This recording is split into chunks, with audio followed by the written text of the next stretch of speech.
जय हिंद बच्चों, कैसे हो? सब ठीक ठाक। चलिए, तो बात चल रही थी मिशन एनडीए के अंदर। ये जो मिशन एनडीए वाला सीरीज़ मैंने ओएसिस एजुकेशन वाले यूट्यूब चैनल पे स्टार्ट किया है, इसके अंदर अपन बात कर रहे हैं केमिस्ट्री की। तो इसके अंदर केमिस्ट्री में पहला लेसन अपन ने कवर अप कर लिए थे। अभी अपन केमिस्ट्री के दूसरे लेसन की बात कर रहे हैं और दूसरे लेसन का ये सेकंड वीडियो है। अब एनडीए केमिस्ट्री में जो सेकंड लेसन अपना था उसका नाम था element compound and mixture. Element compound and mixture था और इस एलिमेंट कंपाउंड और मिक्सचर का ये सेकंड लेक्चर है बच्चों। तो एग्जैक्टली यहाँ पे एलिमेंट कंपाउंड एंड मिक्सचर के अंदर अपन क्लासिफिकेशन ऑफ मैटर की बात कर रहे थे कि आखिरकार मैटर को कैसे क्लासिफाई किया जाता है। तो अपन ने कल के लेक्चर में ये देखे कि मैटर को क्लासिफाई करने के दो तरीके हैं बच्चों। एक तो मैटर को अपन फिजिकली भी क्लासिफाई कर सकता है या मैटर को मैं केमिकली भी क्लासिफाई कर सकता हूँ। फिर मैटर का फिजिकल क्लासिफिकेशन अपन ने कल देख लिए, मैटर का फिजिकल क्लासिफिकेशन अपन ने कल देखे और मैटर के केमिकल क्लासिफिकेशन की भी थोड़ी बहुत इंफॉर्मेशन अपन ने लिए। लेकिन फिर से मैं उसी की बात करता हूँ कि यहाँ पे मैटर का केमिकल क्लासिफिकेशन है, मैटर के केमिकल क्लासिफिकेशन कि आखिरकार इस मैटर के केमिकल क्लासिफिकेशन में कौन कौन सी चीज़ें बाहर निकल के आती है। तो एग्जैक्टली ये जो मैटर का केमिकल क्लासिफिकेशन है, मैटर को केमिकली दो टाइप में क्लासिफाई किया जाता है। अपन इस मैटर को केमिकली दो टाइप में क्लासिफाई करेंगे। एक को बोला जाता है प्योर सब्सटेंस, एक को प्योर सब्सटेंस अपन बोलता है और दूसरे को बोला जाता है mixture. Second one is called as mixture. तो मैंने बच्चों मैटर को केमिकली दो टाइप में क्लासिफाई कर लिया। एक को मैंने प्योर सब्सटेंस बोला, एक को मैंने प्योर सब्सटेंस बोला और दूसरे को अपन ने मिक्सचर बोले, दूसरे को अपन ने मिक्सचर बोले। और कल के वीडियो के अंदर अपन ये देख चुके हैं कि मिक्सचर का मतलब क्या क्या होता है और मिक्सचर के कितने टाइप होते हैं। ये प्रीवियस लेक्चर में अपन ने डिस्कस कर लिए। आज अपने को डिस्कस करना है प्योर सब्सटेंस कि यहाँ पे जो प्योर सब्सटेंस मेरे सामने निकल के आता है कि इस प्योर सब्सटेंस का मतलब क्या होता है। अपन किसको प्योर सब्सटेंस बोलेंगे? तो प्योर सब्सटेंस का एक छोटा सा डिफिनेशन है, अ मटेरियल, एक ऐसा material, a material containing only one type of substance या material contain only one type of substance, only one type of substance, only one type of substance, such type of material is called as pure substance। ऐसे material को अपन pure substance बोलता है जिसके अंदर एक type का substance है। मैंने सब्सटेंस बोला बच्चे, मैंने एलिमेंट या आइटम या मॉलिक्यूल नहीं बोला।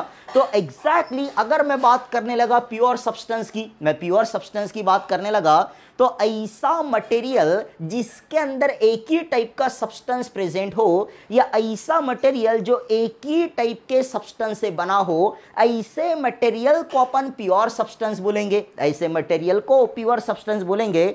और ऐसा मटेरियल जो दो या दो से ज़्यादा सब्सटेंस से बना हो उसको अपन मिक्सचर बोलते हैं, उसको मिक्सचर बोला जाता है।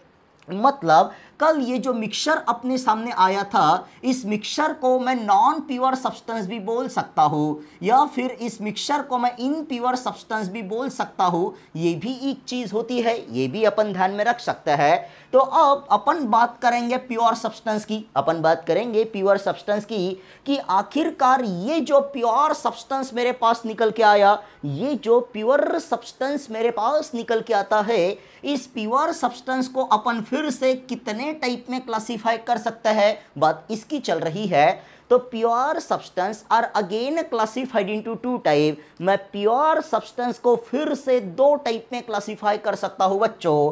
Pure substance are again classified into two type, जिसमें से पहले को अपन एलिमेंट बोलते हैं, पहले को एलिमेंट बोला जाता है और दूसरे को बोला जाता है बच्चों कंपाउंड, दूसरे को अपन कंपाउंड बोलेंगे। मतलब that pure substance are again classified into two type. First one is called as element and second one is called as compound. मतलब एलिमेंट हो या कंपाउंड हो, दोनों को प्योर सब्सटेंस बोला जाता है। तो ऐसे भी सवाल एनडीए रिटर्न में आते हैं, अपने को ध्यान में रखना है कि अपने पास 4 ऑप्शन दिए रहेंगे और पूछा रहेगा प्योर सब्सटेंस कौन है, तो मान के चलो वो एलिमेंट है तो भी उसको प्योर सब्सटेंस अपन बोलेंगे।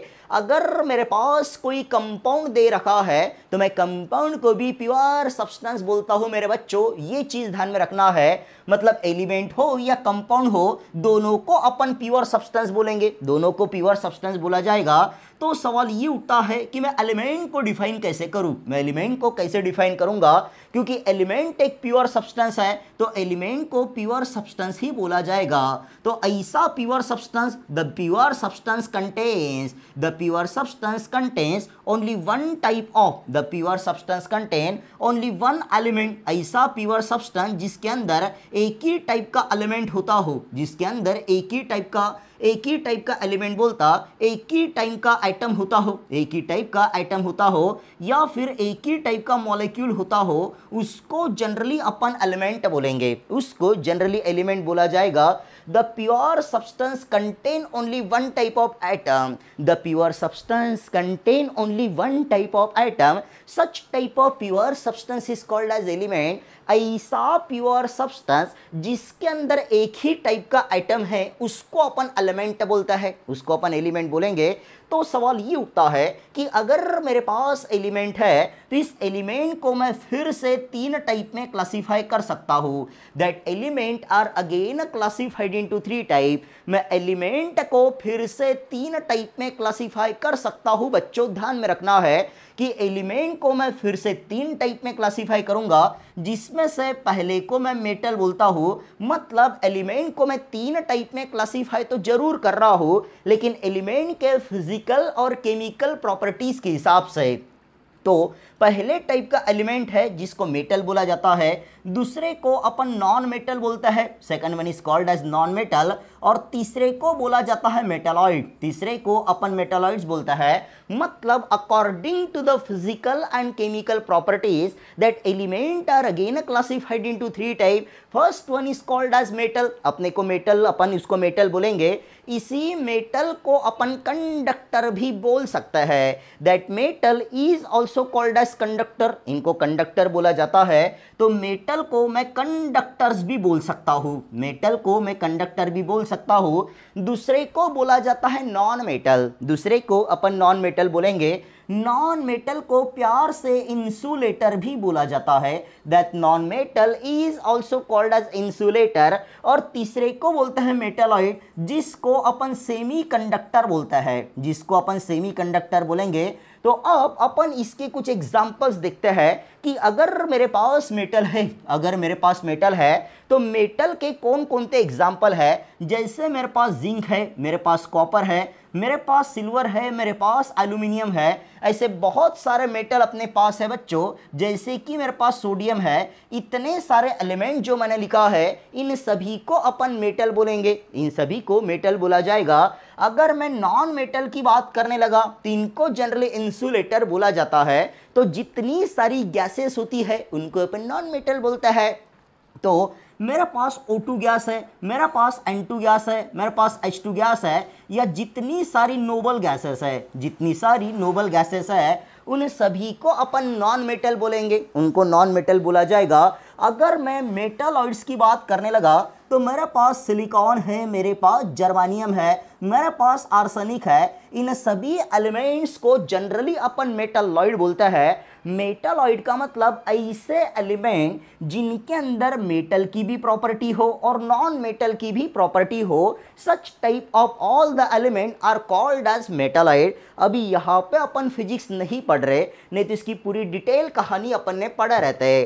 अपने को सिर्फ देखना है कि प्योर सब्सटेंस को 2 टाइप में क्लासिफाई किया जाता है। एक को बोलता है एलिमेंट, दूसरे को बोलता है कंपाउंड। एलिमेंट मतलब ऐसा सब्सटेंस जिसके अंदर एक टाइप का एलिमेंट, एक ही टाइप का एटम होता हो, उसको अपन एलिमेंट बोलेंगे। और एलिमेंट को फिर से 3 टाइप में क्लासिफाई किया गया, मेटल है, नॉन मेटल है और मेटालॉइड है। अब अपन बात करेंगे कंपाउंड की कि आखिरकार ये जो कंपाउंड मेरे पास निकल के आता है, इस कंपाउंड का मतलब क्या होता है। तो ये कंपाउंड भी एक प्योर सब्सटेंस है, अपन कंपाउंड को भी प्योर सब्सटेंस ही बोलेंगे। तो मैंने कंपाउंड को भी प्योर सब्सटेंस बोला, ये कंपाउंड भी प्योर सब्सटेंस है, पर ऐसा प्योर सब्सटेंस जिसके पास the pure substance contain, a pure substance contain two types of element या more than one type of element या more than one type of item, अपन ऐसा भी बोल सकता है। A pure substance contain more than two types of item. तो ऐसा प्योर सब्सटेंस जिसके पास एक से ज्यादा आइटम प्रेजेंट हो या डिफरेंट टाइप के आइटम प्रेजेंट हो, उसको अपन कंपाउंड बोलेंगे बच्चों, उसको अपन कंपाउंड बोलेंगे। तो सवाल ये उठने लगा कि अगर मैं कंपाउंड की बात करने लगा मैं अगर कंपाउंड की बात करता हूं तो एग्जैक्टली इस कंपाउंड को मैं दो टाइप में क्लासिफाई कर सकता हूं। That compound are mainly classified into two type, जिसमें से पहले को अपन ऑर्गेनिक कंपाउंड बोलेंगे। The first compound is called as organic compound और दूसरे कंपाउंड को इनऑर्गेनिक कंपाउंड बोला जाता है बच्चों। पहले कंपाउंड को ऑर्गेनिक कंपाउंड बोला जाएगा और दूसरे कंपाउंड को इनऑर्गेनिक कंपाउंड बोला जाता है। तो सवाल ये उठता है कि ऑर्गेनिक कंपाउंड कौन से कंपाउंड, तो ऐसे कंपाउंड जो अपने को लिविंग सोर्सेस से मिलते हो, ऐसे कंपाउंड जो अपने को लिविंग सोर्सेस से मिलता है, इनको अपन ऑर्गेनिक कंपाउंड बोलेंगे। देखा जाए तो ऑर्गेनिक कंपाउंड के और नए नए डेफिनेशन है, लेकिन यहाँ पे अपन ऑर्गेनिक केमिस्ट्री नहीं पढ़ रहे, इसीलिए ऑर्गेनिक कंपाउंड को सिंपली अपन डिफाइन करते हुए चल रहे हैं। The compound which obtain from the living sources, that compound is called as organic compound, and the compound which obtain from the non living sources, ऐसे कंपाउंड जो नॉन लिविंग सोर्सेस से मेरे को मिलते हो उनको मैं इनऑर्गेनिक कंपाउंड बोलते हुए चलूंगा। तो एनडीए रिटन में कभी कभार डायरेक्ट सवाल आता है कि कंपाउंड में भी कंपाउंड कौन कौन है, तो अपना जवाब है बच्चों कंपाउंड ऑर्गेनिक भी है और कंपाउंड इनऑर्गेनिक भी है। तो ऑर्गेनिक कंपाउंड लिविंग सोर्सेस से अपने को मिलेंगे, तो यहाँ पे जो इनऑर्गेनिक कंपाउंड है वो नॉन लिविंग सोर्सेस से मिलता है। यहाँ पे अगर मैं एग्जांपल्स की बात करने लगा तो मेरे पास मीथेन है, मेरे पास अल्कोहल है CH3OH है, या फिर मेरे पास अल्डिहाइड है मान के चलो CH3CHO है, या फिर अपने पास कोई एसिड है CH3COOH, अपने पास कोई एसिड है। तो एग्जैक्टली इतने सारे जो कंपाउंड है, मतलब अल्केन हुआ, अल्कीन हुआ, अल्काइन हुआ, अल्कोहल हुआ, अल्डिहाइड हुआ, कीटोन हुआ, इन सभी को अपन ऑर्गेनिक कंपाउंड बोलेंगे, सभी को ऑर्गेनिक कंपाउंड बोला जाएगा। लेकिन मान के चलो बच्चों मैं अगर इनऑर्गेनिक कंपाउंड के एग्जांपल लिखने लगा तो मेरे पास सॉल्ट्स है, मेरे पास HCl है, मेरे पास H2SO4 है, HCl हाइड्रोक्लोरिक एसिड है, सल्फ्यूरिक एसिड है, मेरे पास नाइट्रिक एसिड है, मेरे पास NaCl है, मेरे पास KCl है, मान के चलो अपने पास KCl है, अपने पास K2Cr2O7 है, पोटेशियम डाइक्रोमेट है। तो इतने सारे जो कंपाउंड है इनको जनरली अपन इनऑर्गेनिक कंपाउंड बोलता है। तो ये एक बहुत ही सिंपल सी चीज़ अपने को ध्यान में रखना है। तो इस चैप्टर के अंदर या इस लेसन के अंदर इतना ही पोर्शन अपने को कवर अप करते हुए चलना था, क्योंकि एनडीए के अंदर जो केमिस्ट्री के लेसन्स है वो बहुत ही छोटे छोटे लेसन है बच्चों। मतलब ये पूरा का पूरा लेसन आता है, मतलब JEE का केमिस्ट्री का जो पहला लेसन है जिसको some basic concepts in chemistry या मोल कंसेप्ट बोला जाता है, उसके अंदर के ये छोटे छोटे आर्टिकल है और इन्हीं आर्टिकल को एनडीए केमिस्ट्री में चैप्टर बना के रखा हुआ है। तो ये चीज़ अपने को ध्यान में रखना है। अब इतना पोर्शन कवर अप करने के बाद, इतने पोर्शन को आप लोग कॉपी करके रखिएगा, और इतना पोर्शन कवर अप करने के बाद अभी इतने पोर्शन से रिलेटेड कुछ क्वेश्चंस मैं आप लोगों को करवाता हूँ कि आखिरकार इतने पोर्शन के जो क्वेश्चन है वो क्वेश्चन अपने सामने कैसे निकल के आते हैं और किस किस टाइप के क्वेश्चन यहाँ पे पूछे जाते हैं, अपन उसकी बात करेंगे। चलिए तो आप लोग कॉपी कर लीजिएगा, मतलब वीडियो को पॉज करके पूरा का पूरा पोर्शन आप लोग कॉपी करके रखिए, नोट साथों साथ बनाते हुए चलिए बच्चों। चलो तो यहाँ पे अब क्वेश्चन पढ़ाने से पहले एक छोटी सी चीज़ मैं आप लोगों को बताऊंगा कि यहाँ पे जो भी क्वेश्चन मैं आप लोगों को पढ़ाऊंगा वो सारे के सारे क्वेश्चन मैंने अपने टेलीग्राम चैनल पे पोस्ट करके रखे हुए हैं। मतलब मेरा जो टेलीग्राम चैनल है मिशन NDA@18, उस टेलीग्राम चैनल पे ये वीडियो मिलने से पहले इससे रिलेटेड कुछ क्वेश्चंस आपको वहाँ पे मिल जाएंगे और साथों साथ उसका सॉल्यूशन भी आपको मिल जाएगा बच्चों। चलिए, तो वहाँ पे जो क्वेश्चन मैंने भेजा है उसका पहला क्वेश्चन कुछ इस तरह से है कि which is an example of matter according to the physical state. तो पहला क्वेश्चन अपने सामने निकल के आता है, कि अपने को मैटर पूछा है, अपने को मैटर की बात पूछा है और क्वेश्चन में ये बोला है कि which is an example of matter according to the physical state. मतलब फिजिकल स्टेट के हिसाब से यहाँ पे अपन फिजिकल स्टेट की बात कर रहे हैं और फिजिकल स्टेट का मतलब है फिजिकल क्लासिफिकेशन। तो क्वेश्चन ये पूछता है कि मैटर को फिजिकली अपन कितने टाइप में क्लासिफाई करेंगे। तो मैटर को फिजिकली 3 टाइप में क्लासिफाई किया जाता है। पहला है सॉलिड, दूसरे को बोलता है लिक्विड और तीसरे को बोला जाता है गैस, तीसरे को गैस बोलेंगे। मतलब वहां पे अपने को ऑप्शन नंबर 4 के साथ जाना पड़ेगा जहां पे ऑल ऑफ दीज लिखा पड़ा है, ध्यान में रखना है। फिर अपन बढ़ता है क्वेश्चन नंबर 2 की तरफ। अपने को बोला है what are the types of compound. मतलब क्वेश्चन नंबर 2 जो है ये कंपाउंड पे निकल के आता है कि क्वेश्चन नंबर 2 में कंपाउंड्स के बारे में पूछा है और क्वेश्चन नंबर 2 में पूछा है कि कंपाउंड के टाइप क्या क्या है, कंपाउंड के टाइप क्या क्या है। तो अभी ही थोड़ी देर पहले अपन ने देखे कि 2 टाइप के कंपाउंड होते हैं, पहले को बोला जाता है ऑर्गेनिक और दूसरे को बोला जाता है इनऑर्गेनिक, दूसरे को अपन इनऑर्गेनिक बोलते हैं। तो अब यहाँ पे जब अपन ऑप्शन देखते हैं तो अपने को पता चलता है कि ऑप्शन नंबर 1 लिखा है ऑर्गेनिक, ऑप्शन नंबर 2 लिखा है इनऑर्गेनिक और ऑप्शन नंबर 3 लिखा है बोथ 1 and 2। तो अपने को क्वेश्चन नंबर 2 के अंदर ऑप्शन नंबर 3 के साथ जाना पड़ेगा जहां पे बोथ 1 and 2 लिखा पड़ा है। चलिए बच्चों, फिर अपन बढ़ता है क्वेश्चन नंबर 3 की तरफ और देखते हैं अपना क्वेश्चन नंबर 3 अपने सामने क्या लेके आता है या क्या निकल के आता है।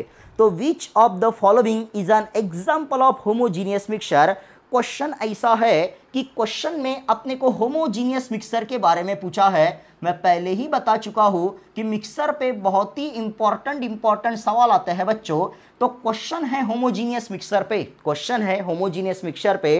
तो ऐसा नाम आया, होमोजीनियस मिक्सर नाम आया तो अपने को एक ही चीज पता रहना चाहिए कि ऐसा मिक्सचर जिसके कंपोनेंट को अपन सेपरेट नहीं कर सकते, such type of mixture is called as homogeneous mixture, उसको होमोजीनियस मिक्सचर बोलेंगे। तो पहला ऑप्शन दिया है वाटर प्लस अल्कोहल, यहाँ पे पहला ऑप्शन दिया है वाटर प्लस अल्कोहल, यहाँ पे वाटर प्लस अल्कोहल लिखा है। तो वाटर प्लस अल्कोहल ऐसा मिक्सचर है जिसके कंपोनेंट को मैं इजीली सेपरेट नहीं कर सकता। मतलब अपने को पहले ही ऑप्शन के साथ जाना पड़ेगा, ये पहला ऑप्शन ही होमोजीनियस मिक्सचर निकल के आता है, ये चीज अपने को ध्यान में रखना है। चलिए फिर अपन बढ़ते हैं क्वेश्चन नंबर 4 की तरफ और देखते हैं अपना क्वेश्चन नंबर 4 क्या निकल के आता है। तो क्वेश्चन नंबर 4 में बोला है which mixture is called as solution. ये बहुत इंपॉर्टेंट सवाल है बच्चों। क्वेश्चन में पूछता है विच मिक्सर, कोनता मिक्सर सॉल्यूशन होता है। Which mixture is called as solution, मतलब कोनते मिक्सर को सॉल्यूशन अपन बोलता है। तो अपन ने ये देखे है कि 2 टाइप के मिक्सर है, एक है होमोजीनियस मिक्सर, एक है हेट्रोजीनियस मिक्सर। लेकिन ये जो सॉल्यूशन अपने सामने निकल के आता है, अपन होमोजीनियस मिक्सर को ही सॉल्यूशन बोलता है। फिर से एक बार मैं दोहराना चाहूंगा कि all the homogeneous mixture is called as solution. मैं अगर सॉल्यूशन की बात करने लगा तो जितने सारे होमोजीनियस मिक्सचर निकल के आते हैं, सारे के सारे होमोजीनियस मिक्सचर को ही सॉल्यूशन बोला जाता है बच्चों। इसका मतलब अगर मैं एयर की बात करने लगा तो एयर भी होमोजीनियस मिक्सचर है। Air is a mixture of so many gases. Air के अंदर हाइड्रोजन है, ऑक्सीजन है, नाइट्रोजन है। ऐसे हाथ डाल के एयर के अंदर से मैं ऑक्सीजन को बाहर नहीं निकाल सकता, नाइट्रोजन को बाहर नहीं निकाल सकता या किसी दूसरे गैस को बाहर नहीं निकाल सकता। तो मैं आप लोगों को बोलने लगा क्या एयर को मैं सॉल्यूशन बोल सकता हूं? तो आपका जवाब हाँ होना चाहिए बच्चों, अपन एयर को सॉल्यूशन बोल सकता है।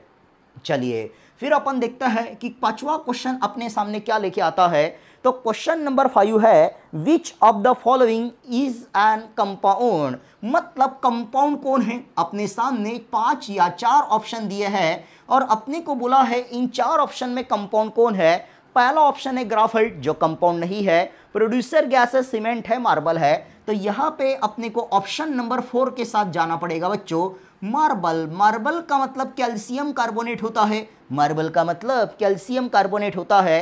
तो एग्जैक्टली ये जो कैल्शियम कार्बोनेट है जिसको मार्बल अपन ने बोले, अपन इसको कंपाउंड बोलेंगे, इसको कंपाउंड बोला जाता है कैल्शियम कार्बोनेट। और इसी मार्बल को लाइमस्टोन भी बोला जाता है। ये भी चीज अपने को ध्यान में रखना है that marble is also called as limestone, इसको लाइमस्टोन भी बोलता है। मतलब इस कैल्शियम कार्बोनेट को अगर मैंने हीट कर दिया, ये चूने का पत्थर है, तो ये अपने को कैल्शियम ऑक्साइड देगा और बाहर CO2 निकल जाएगा। और ये जो कैल्शियम ऑक्साइड है इसी को लाइम बोलता है, इसी को चूना बोला जाता है, ध्यान में रखेंगे। चलो फिर अपन बढ़ता है अपने क्वेश्चन नंबर 6 की तरफ और देखता है अपना क्वेश्चन नंबर 6 अपने सामने क्या लेके आता है। तो which of the following statement is true, कौन सा स्टेटमेंट ट्रू है। अपने को ये बोला है, पहला स्टेटमेंट लिखा है an element of a substance contain only one kind of atom, ये बिल्कुल सही बात है बच्चे, ट्रू स्टेटमेंट है। उसके बाद compound can be decompose into its component, बिल्कुल सही बात है, कंपाउंड उसके कंपोनेंट्स में डिकम्पोज हो सकता है, ये भी ट्रू स्टेटमेंट है। फिर तीसरा स्टेटमेंट है all the homogeneous mixture called as solution, ये भी बिल्कुल करेक्ट स्टेटमेंट है बच्चों, all the homogeneous mixture is called as solution. चौथा ऑप्शन लिखा है ऑल ऑफ देम, तो अपने को जाना पड़ेगा ऑल ऑफ देम के साथ, अपन जाएंगे ऑल ऑफ देम के साथ। फिर देखा जाए कि आखिरी क्वेश्चन अपने सामने क्या निकल के आता है, जो क्वेश्चन नंबर 7 है। क्वेश्चन नंबर 7 है मतलब सेकंड लास्ट क्वेश्चन है। अपने को बोलता है a pure substance can be, अगर मेरे पास प्योर सब्सटेंस है, अगर अपने को बोलता है कि आपके पास प्योर सब्सटेंस है, आपके पास प्योर सब्सटेंस है, तो प्योर सब्सटेंस कौन कौन है, प्योर सब्सटेंस कौन कौन है। तो प्योर सब्सटेंस को 2 टाइप में अपन ने क्लासिफाई किए, पहले को बोले अपन ने एलिमेंट और दूसरे को बोले अपन ने कंपाउंड, दूसरे को अपन ने कंपाउंड बोले। मतलब एलिमेंट और कंपाउंड दोनों के दोनों प्योर सब्सटेंस है बच्चों। तो अपने को जाना पड़ेगा ऑप्शन नंबर 3 के साथ, element as well as compound.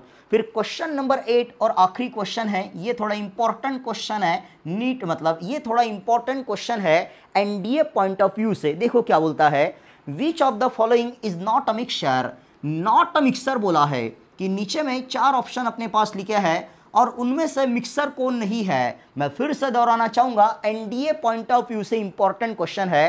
पहला है बच्चों टैप वाटर, पहला ऑप्शन अपने पास टैप वाटर लिखा है। टैप वाटर मतलब नल का पानी, टैप वाटर मतलब नल का पानी। तो नल का पानी एकदम प्योर नहीं होता, नल का पानी प्योर नहीं होता, उसको प्योर करने के लिए उसके अंदर केमिकल को, क्लोरीन को वगैरह मिक्स करके रखा जाता है। मतलब ये टैप वाटर है, ये मिक्सर है, टैप वाटर को अपन मिक्सर बोलेंगे। मतलब टैप वाटर के अंदर वाटर के साथ साथ क्लोरीन वगैरह को भी मिक्स करके रखा जाता है। बाद में दूसरा है बच्चों डिस्टिल वाटर, सेकेंड ऑप्शन है distil water, second option distil water है। तो हाँ, ये जो डिस्टिल वाटर है ये मतलब मिक्सर नहीं है, डिस्टिल वाटर मिक्सर नहीं है, ये प्योर सब्सटेंस है बच्चों, इसको प्योर सब्सटेंस बोला जाएगा। और ये अगर प्योर सब्सटेंस है तो ये नॉट मिक्सर है, मतलब it is not a mixture, अपन ऐसा बोल सकता है। क्योंकि डिस्टिल वाटर का मतलब ये होता है कि वाटर को अपन ले ले, वाटर को अपन ले ले और वाटर को अपन बॉइलिंग पॉइंट तक उसको हीट करेंगे, मतलब वाटर को अपन बॉईल करेंगे और वाटर को बॉईल करने के बाद वाटर के वेपर्स अपने को मिलेंगे और उन वाटर के वेपर्स को ठंडा करने के बाद जो लिक्विड मेरे को मिलेगा, जो वाटर मेरे को मिलेगा, that water is called as distil water. और इसी डिस्टिल वाटर को अपन बैटरी वाटर भी बोलते हैं, that distil water is also called as battery water. Batteries के अंदर वगैरह जो वाटर यूज किया जाता है उसको बोला जाता है distil water, it is a purest form of water होता है बच्चों। फिर तीसरा ऑप्शन है सॉल्ट इन वाटर और ऑयल इन वाटर, तो ये तो मिक्सचर ही है, इनको अपन प्योर सब्सटेंस नहीं बोल सकते। तो अपने को जाना पड़ेगा ऑप्शन नंबर 2 के साथ। चलिए, तो यहाँ पे इस चैप्टर के अंदर काफ़ी कुछ अच्छी जानकारी अपन ले चुके हैं। फिर अपन मिलेंगे अपने तीसरे चैप्टर के अंदर और तीसरे चैप्टर में अपन कुछ मोल कंसेप्ट की बात करेंगे कि आखिरकार मोल कंसेप्ट वाला जो चैप्टर है उस मोल कंसेप्ट में किस तरह के क्वेश्चन निकल के आते हैं और एनडीए में मोल कंसेप्ट का रोल क्या है बच्चों, ये अपन नेक्स्ट लेक्चर में बात करेंगे। लेकिन जितनी चीज़ें मैं बोल रहा हूँ उतनी चीज़ें कवर अप करते हुए चलिएगा, क्योंकि मुझे आप लोगों को कट ऑफ पे नहीं लाना है। अगर मुझे कट ऑफ पे लाना है तो मैं ऐसे ही आपको बता दूंगा कि एनडीए का कट ऑफ आप लोग कैसे क्लियर करोगे। अपने को कट ऑफ नहीं चाहिए बच्चों, अपने को रैंक चाहिए, क्योंकि जब एनडीए रिटर्न का रिजल्ट आएगा तो रिजल्ट के अंदर 10-12 हज़ार बच्चों के रिजल्ट्स की लिस्ट होती है, उस लिस्ट में मुझे आपका नाम चाहिए। नहीं तो कट ऑफ तो मैं ऐसे भी दिलवा के दूंगा आप लोगों को, बस आपको बोलूँगा कि ये चीज़ें पढ़ के जाओ, उत्ते में आपका कट ऑफ क्लियर हो जाएगा। मतलब मैथ्स का कट ऑफ क्लियर हो जाएगा, आप लोग गेट के लिए क्वालिफाई हो जाओगे, गेट का पेपर आपका चेक होगा और उसके अंदर भी कट ऑफ में आप लोग आ जाओगे। लेकिन अपने को मेरिट में आना है बच्चों, कट ऑफ तक मुझे नहीं पहुंचाना है, मुझे आप लोगों को मेरिट में लाना है, मतलब मेरिट लिस्ट में आपको लाना है, ताकि एसएसबी का इंटरव्यू कॉल आपको आ सके। चलिए बच्चों, तो आज के वीडियो में बस इतना ही था, फिर मिलता है अपन अपने नेक्स्ट वीडियो के अंदर। तब तक के लिए जय हिंद। लेकिन फिर से बोलना चाहूँगा, इन वीडियोस को आप मुझे मेरे टेलीग्राम चैनल पे फॉलो कीजिएगा तो अच्छा रहेगा, क्योंकि उसके अंदर मैं कुछ क्वेश्चंस वगैरह मतलब प्रोवाइड करता हूँ और काफ़ी कुछ चीज़ें मैं उसके अंदर प्रोवाइड करते हुए चल रहा हूँ। तो एग्जैक्टली मुझे फॉलो करने के लिए आपको मेरा टेलीग्राम चैनल फॉलो करना पड़ेगा, मिशन ND@18, मिशन ND@18 ये मेरा टेलीग्राम चैनल है बच्चों। तो इसको आप लोग फॉलो करो और उसके अंदर ये वीडियोज़ वगैरह सारे के सारे आपको मिल जाएंगे। और ये वीडियो यूट्यूब पे भी आप लोगों को मिल जाएगा, लेकिन यूट्यूब से बेटर है ये आप लोग मुझे टेलीग्राम पे फॉलो करो। टेलीग्राम पे मेरा चैनल का नाम है मिशन NDA@18 और यूट्यूब पे चैनल का नाम है ओएसिस एजुकेशन। लेकिन इस ओएसिस एजुकेशन में सिर्फ एनडीए की ही वीडियोस नहीं है, वहाँ पे नीट के वीडियो है, JEE के वीडियो, बहुत सारे वीडियो है। तो सिलेक्टेड वीडियो मैंने टेलीग्राम पे डाला है एनडीए से रिलेटेड, तो आप लोग मुझे एनडीए के लिए मेरे टेलीग्राम चैनल पे ही फॉलो कीजिएगा। चलो बच्चों, तो मिलता है अपन अपने नेक्स्ट लेक्चर में, तब तक के लिए जय हिंद जय भारत।